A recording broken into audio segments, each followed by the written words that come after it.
बिहार के दूर दराज क्षेत्र का व्यक्ति भी अगर पुणे में कुछ काम कर रहा है और अचानक बीमार हो गया तो उसके लिए आयुष्मान कार्ड होना बहुत इनफ है, उसकी सेवा मिल सकती है।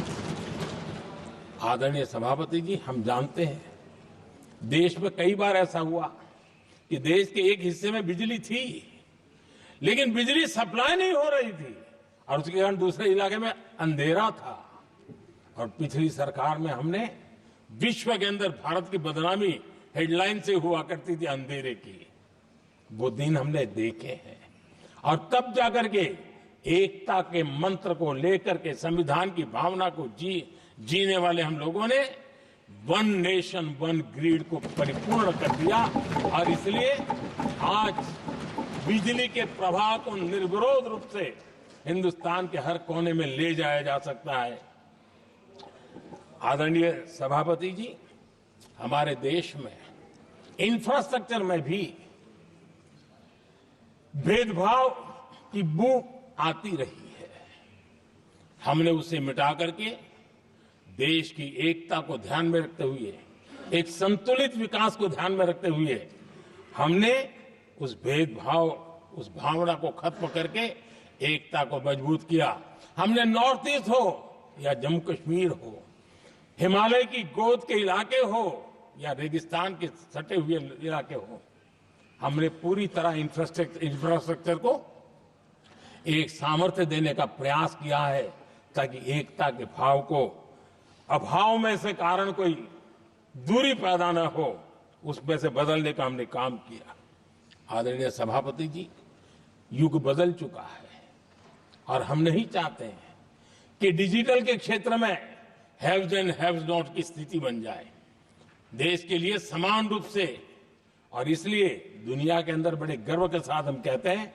कि भारत का जो डिजिटल इंडिया की जो सक्सेस स्टोरी है उसका एक कारण है हमने टेक्नोलॉजी को डेमोक्रेटाइज करने का प्रयास किया है और उसी का भाग है ये हमारे संविधान निर्माताओं ने हमें दिशा दिखाई है कि हमने ऑप्टिकल फाइबर हिंदुस्तान की हर पंचायतों तक ले जाने का प्रयास किया है ताकि भारत की एकता को मजबूती देने में हमें ताकत मिले। आदरणीय सभापति जी, हमारा संविधान की अपेक्षा है एकता की और इसी को ध्यान में रखते हुए हमने मातृभाषा के महात्म्य को स्वीकारा है। मातृभाषा को दबा करके हम देश के जनमानस को संस्कारित नहीं कर सकते और इसलिए हमने न्यू एजुकेशन पॉलिसी में भी मातृभाषा को बहुत बल दिया है और अब मेरे देश का गरीब का बच्चा भी मातृभाषा में डॉक्टर इंजीनियर बन सकता है क्योंकि हमारा संविधान सबसे पीछे है,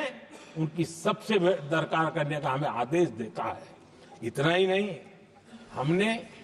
क्लासिकल लैंग्वेज की दिशा में भी कई लैंग्वेजेस जो जिनका हक बनता था उनको हमने उस स्थान पर रख करके हमने उनका सम्मान किया था।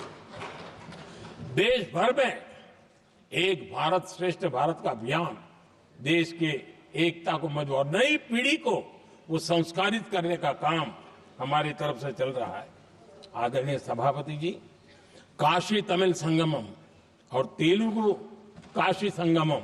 ये आज एक बहुत बड़ा इंस्टीट्यूशनलाइज हुआ है और समाज के निकटता को मजबूती देने का एक सांस्कृतिक प्रयास भी हमारा चलता रहा है क्योंकि उसका कारण यही है कि संविधान की मूल धारा में भारत की एकता का महात्म्य स्वीकार किया गया है और उसको हमें बल देना चाहिए। आदरणीय सभापति जी, संविधान के आज 75 वर्ष हो रहे हैं लेकिन हमारे यहां तो 25 वर्ष का भी महत्व होता है, 50 वर्ष का भी महत्व होता है, 60 साल का भी महत्व होता है। जरा हम इतिहास की तरफ नजर करें कि संविधान यात्रा के इन महत्वपूर्ण पड़ाव का क्या हुआ था। जब देश संविधान के 25 वर्ष पूरे कर रहा था उसी समय हमारे देश में संविधान को नोच लिया गया, इमरजेंसी आपातकाल लाया गया।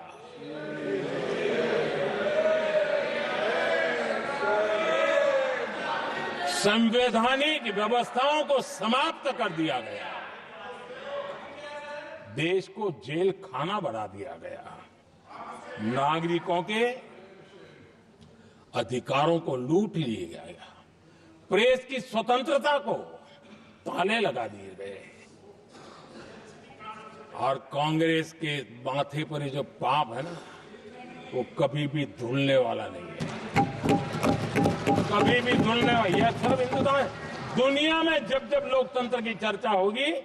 कांग्रेस के माथे का ये पाप कभी धुलने वाला नहीं है।